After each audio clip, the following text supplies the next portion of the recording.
নক্ষত্র খচিত এক রাতে আমি মনের হরষে গানটি করেছিলাম। তুমি কোন গগনের তারা, তুমি কোন কাননের ফুল। কারণ নিশীথের অন্ধকারে তোমার নামে যে তারাটি বরাদ্দ করেছি, নক্ষত্রটি খচিত হলে নিশিনিদ্রা দেবী নক্ষত্রের তালাশে হইল দেশান্তরী। কাঙ্ক্ষিত সফল দিনের প্রত্যাশায় অজানা পথে আকর্ষণে ছুটে চলেছে। আকাশ কুসুম স্বপ্ন দেখে বষ্টমীর বেশে হইল ছন্ন ছাড়া।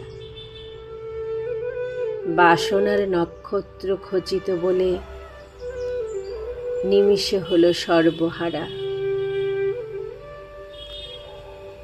তীরে এসেও তরি ডুবিল যেথায়, অথচ দেখো তুমি আমি কিন্তু একই বিন্দুতে জড়িয়ে আছি। নক্ষত্র খচিত এক রাতে কবিতাটি লিখেছেন হোসনে আরা ঝর্ণা।